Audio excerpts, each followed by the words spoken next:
En ces temps où le bruit du monde semble souvent étouffer la voix de l'âme, où le rythme effréné de la vie nous éloigne de l'essentiel, il existe un refuge, une source de paix intarissable. Bien plus qu'une simple tradition, la prière est ce dialogue intime, ce canal ouvert entre notre cœur fragile et la présence infinie de Dieu.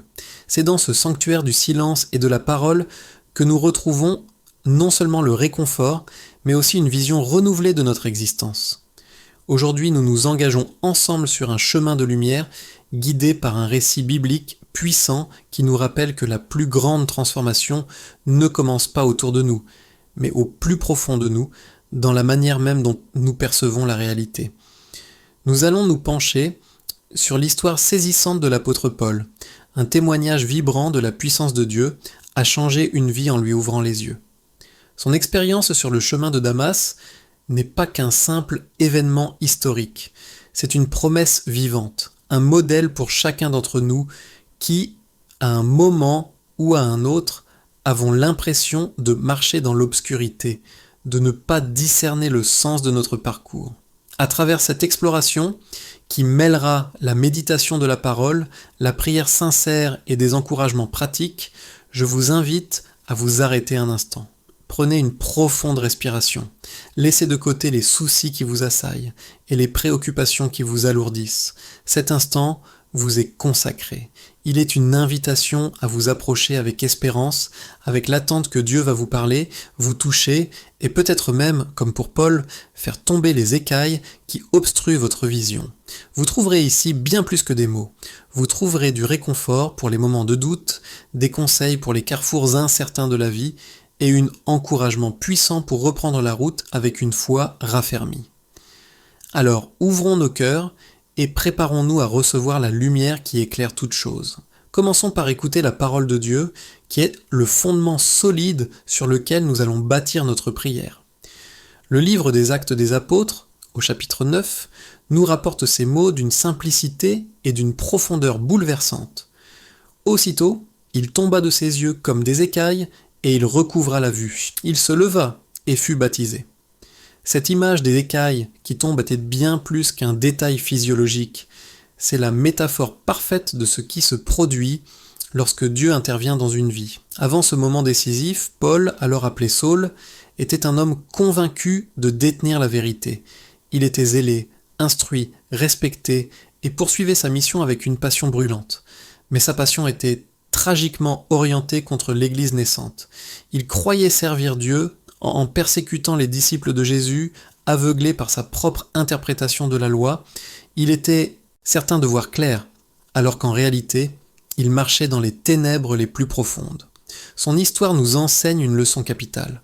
On peut être très actif, très sûr de soi, et pourtant complètement aveugle à l'essentiel. La rencontre sur le chemin de Damas fut un séisme. Une lumière venue du ciel l'enveloppa, une voix retentit. « Saul, Saul, pourquoi me persécutes-tu » L'aveuglement physique qui s'ensuivit n'était que le reflet de l'aveuglement spirituel qui venait de lui être révélé. Pendant 3 jours, dans les ténèbres, Saul fut confronté à sa propre cécité. Et puis vint la grâce, par l'intermédiaire d'Ananias. La prière prononcée, les écailles tombèrent, sa vision physique fut restaurée, mais surtout ses yeux spirituels s'ouvrirent pour la première fois. Ce qui lui paraissait auparavant une folie, la foi en Christ, devint soudain la perle précieuse, la vérité pour laquelle il donnerait sa vie. Le psaume 146 le proclame « L'Éternel ouvre les yeux des aveugles, l'Éternel redresse ceux qui sont courbés ». Ce que Dieu a accompli pour Paul, il désire l'accomplir pour vous aujourd'hui. Le plus grand miracle n'est pas nécessairement que nos circonstances changent immédiatement, mais que notre vision soit transformée. Dieu veut faire tomber les écailles de vos yeux pour que vous le voyiez plus clairement, que vous vous voyiez avec vérité et que vous contempliez votre vie à travers le prisme de l'éternité. Car le mystère réside dans cette faculté qu'ont 2 personnes à regarder la même réalité et à en tirer des conclusions opposées. Certains perçoivent la croix comme une faiblesse, d'autres y voient la puissance de Dieu. Certains considèrent les commandements de Christ comme un fardeau, d'autres y découvrent un trésor de liberté. La différence ne réside pas dans le message, qui est immuable, mais dans la vision de celui qui le reçoit. C'est pourquoi la prière du psaume 119 est si essentielle. Ouvre mes yeux pour que je contemple les merveilles de ta loi. Lorsque Dieu ouvre nos yeux, tout bascule. Ce que nous considérions comme normal et acceptable nous apparaît soudain dans sa vacuité destructrice, et ce qui nous semblait sans attrait devient d'une beauté saisissante. Cette transformation n'est pas le fruit de notre intelligence ou de nos efforts, c'est un cadeau de la grâce, pur et simple. Paul lui-même, après cette expérience, écrira « Il y a un seul corps et un seul esprit, comme aussi vous avez été appelés à une seule espérance par votre vocation. Il y a un seul Seigneur, une seule foi, un seul baptême, un seul Dieu et Père de tous, qui est au-dessus de tous et parmi tous et en tous. Quand nos yeux sont ouverts, nous percevons cette unité, cette vérité fondamentale. La foi chrétienne cesse d'être une étiquette ou un rite pour devenir notre vie même. Ainsi, le récit de Paul n'est pas un simple souvenir archivé, c'est un rappel vibrant que peu importe à quel point vous vous êtes égaré, peu importe l'obscurité dans laquelle vous vous trouvez, peu importe les erreurs de parcours, Jésus peut faire irruption dans votre âme et histoire et ouvrir vos yeux. Il peut changer votre regard sur votre passé, lui donnant un sens nouveau, sur votre présent, y révélant sa présence, et sur votre futur, y inscrivant une espérance indestructible. Peut-être en ce moment même, avez-vous l'impression de tâtonner dans le noir, assailli par la confusion, l'incertitude, écrasé par la peur, le regret ou la déception. Peut-être regardez-vous le chemin derrière et devant vous sans parvenir à en discerner la cohérence. Cet instant est peut-être celui où Dieu vous invite à murmurer du fond du cœur « Seigneur, ouvre mes yeux ». Parce que lorsqu'il le fait, vous verrez que vous n'êtes pas abandonné. Vous verrez que sa grâce est plus forte que votre plus lourd fardeau. Vous verrez que ses plans dépassent en beauté vos plus grands rêves. Vous verrez que les tempêtes elles-mêmes peuvent devenir une pluie bienfaisante qui fait grandir la foi. Alors, ne vous contentez pas d'une vision floue, ne vous résignez pas à une pâle lueur. Suppliez Dieu de faire tomber les écailles, comme il l'a fait pour Paul.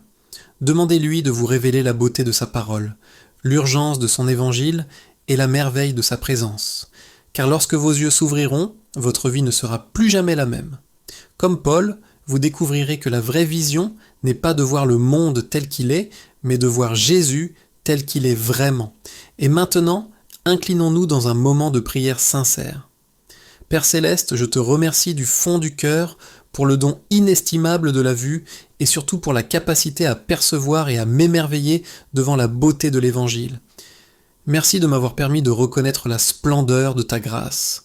Seigneur, je suis profondément humble en repensant à ce moment où tu as choisi d'ouvrir mes yeux alors que j'étais incapable de le faire par moi-même.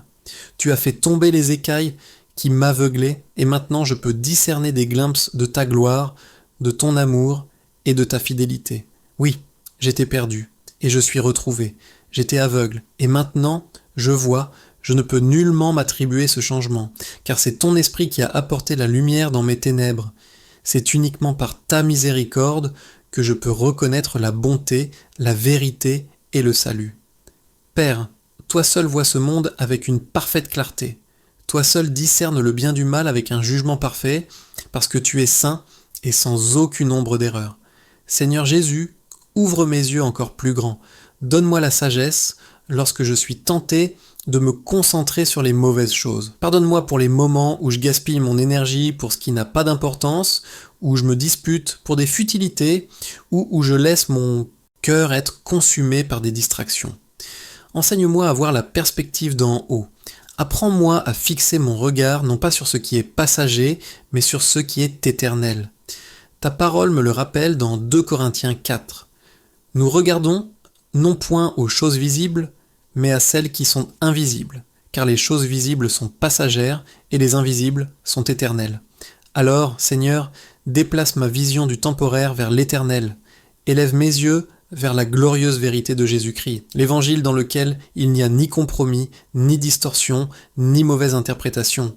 Comme l'Écriture nous le rappelle, il n'y a qu'un seul Dieu et un seul médiateur entre Dieu et les hommes, Jésus-Christ homme. Que cette vérité soit l'encre de mon âme et qu'elle réduise au silence toute voix trompeuse qui tente de me confondre. Père, tu es tout-puissant et omniscient. Tu vois toutes les dimensions, chaque instant, chaque pensée cachée, alors que je ne vois qu'une partie infime. Toi, tu vois l'ensemble. Tu vois le passé, le présent et le futur dans un même regard. Aussi, Seigneur, aide-moi à ne pas remettre en question ce que tu as établi comme vérité. Ne permets pas que le doute obscurcisse ma vision ou que la peur assombrisse ma foi. Donne-moi la force de m'accrocher à ta parole lorsque tout autour de moi semble vaciller. Fais tomber les écailles de mes yeux chaque jour. Seigneur, que je ne sois pas trompé par mes propres désirs ou aveuglé par mes préjugés. Je prie pour que ma vision du monde soit façonnée non pas par la culture, l'opinion publique ou l'émotion du moment, mais par la vérité immuable des Écritures. Enseigne-moi à marcher par la foi et non par la vue, et à mesurer tout ce que je vois à la lumière de ta parole. Père, accorde-moi le discernement. Donne-moi une vue spirituelle pour reconnaître ceux qui sont des loups déguisés en brebis. Certains peuvent te paraître dignes de confiance, doux et même pieux en apparence, mais leur cœur est rempli de tromperie. Comme ta parole nous en avertit, Satan lui-même se déguise en ange de lumière. Seigneur, ne me laisse pas me laisser séduire par des paroles creuses ou des langues flatteuses. Expose la tromperie pour ce qu'elle est et donne-moi le courage de m'attacher à la vérité, même lorsque le mensonge semble plus attrayant. La tentation est forte, Seigneur, mais toi, tu es plus fort. Aide-moi à serrer fermement la ceinture de la vérité afin qu'aucun mensonge de l'ennemi ne trouve refuge dans mon cœur. Apprends-moi à prendre le bouclier de la foi, le casque du salut et l'épée de l'esprit qui est ta parole. Ouvre mes yeux pour voir que mes véritables batailles ne sont pas contre la chair et le sang, mais contre les puissances spirituelles des ténèbres. Permets-moi de combattre à genoux dans la prière avec une confiance absolue en ta puissance. Dieu, ouvre mes yeux pour voir le péché tel qu'il est vraiment. Non pas comme quelque chose de banal ou d'inoffensif, mais comme une abomination qui me sépare de toi. Rends l'évangile plus beau à mes yeux que toute tentation que ce monde pourrait m'offrir. Aide-moi à voir la sainteté comme source de vie et le péché comme une force de destruction. Comme il est écrit dans le psaume 119, ta parole est une lampe à mes pieds et une lumière sur mon sentier. Alors éclaire mon sentier, Seigneur. Clarifie ma vision, guide mes pas, débarrasse-moi de mes propres lunettes, de mes propres préjugés et de mon orgueil.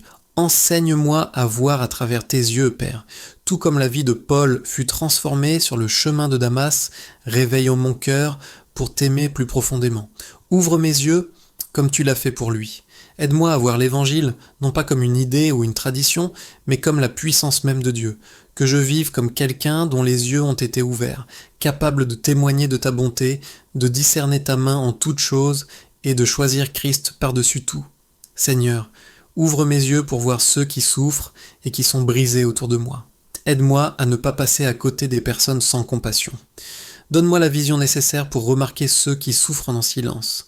Permets-moi de voir les occasions de servir, d'aimer, de donner et de partager le message de Christ avec hardiesse. Père, ouvre mes yeux pour me voir moi-même comme tu me vois, non pas à travers le filtre de la honte ou de l'échec, mais à travers le sang de Jésus. Apprends-moi à voir que je suis racheté, pardonné, choisi et aimé. Aide-moi à rejeter les mensonges de l'ennemi qui tente de déformer mon identité, que je discerne clairement ma valeur et mon appel, non pas à cause de qui je suis, mais à cause de qui tu es. Seigneur, ouvre mes yeux pour voir la victoire qui est déjà mienne en Christ. Aide-moi à me souvenir que je ne me bats pas pour remporter la victoire, mais à partir de la victoire que Jésus a déjà remportée. Même lorsque la nuit semble longue, permets-moi d'apercevoir l'aube de l'espérance qui se lève à l'horizon. Même lorsque les prières semblent sans réponse, aide-moi à voir que tu es toujours à l'œuvre. Et c'est pourquoi je prie aujourd'hui et chaque jour, Seigneur, ouvre mes yeux, que je voie la vérité, que je voie Jésus, que je voie l'éternité, que je voie toute chose comme tu la vois. Au nom puissant et saint de Jésus. Amen. Alors, que retenir de ce voyage à travers le récit de Paul et cette prière sincère ? Le message est d'une clarté et d'une simplicité qui peuvent transformer votre quotidien. La leçon la plus pratique est celle-ci. La qualité de votre vie dépend directement de la qualité de votre vision. Si vous regardez vos défis, vos échecs ou vos peurs avec vos seules forces, vous serez submergé. Mais si vous apprenez à voir chaque situation à travers le regard de Dieu, avec les écailles, de l'orgueil, de la peur et du doute tombés, tout change. La difficulté devient une occasion de croissance. L'épreuve, un terrain où la foi s'enracine plus profondément, la routine, un cadre pour servir et aimer. Le conseil de vie le plus sincère que je puisse vous offrir est donc celui-ci: faites de la prière du psalmiste. Ouvre mes yeux, votre requête quotidienne. Avant de consulter votre téléphone le matin, avant de vous plonger dans le tourbillon de la journée, prenez ces 30 secondes pour demander à Dieu de régler votre vision sur la sienne. Ce n'est pas un ritualisme magique, c'est un acte de dépendance et de foi. C'est reconnaître que sans lui, nous sommes facilement trompés par les apparences. Concrètement, lorsque vous êtes face à une décision difficile, au lieu de vous fier uniquement à votre raison, arrêtez-vous et priez. Seigneur, ouvre mes yeux sur cette situation. Montre-moi ce que tu vois. Lorsque vous êtes en conflit avec quelqu'un, demandez-lui: ouvre mes yeux pour voir cette personne avec ta compassion, au-delà de mes blessures. Lorsque l'anxiété vous gagne, criez-lui: ouvre mes yeux sur tes promesses, sur ta fidélité passée, sur ta présence qui ne me quitte pas. Cette prière humble et persistante est la clé pour vivre non pas en réaction aux circonstances, mais en communion avec le Dieu qui les maîtrise. Elle éveille en nous des émotions positives et profondes, une paix qui dépasse l'entendement, non parce que tout est parfait, mais parce que celui qui tient tout entre ses mains est parfait. Une joie qui n'est pas liée au succès, mais à la certitude d'être aimé et guidé, et une espérance inébranlable, car nos yeux sont fixés non sur l'horizon limité de nos vies, mais sur l'éternité glorieuse qui nous attend.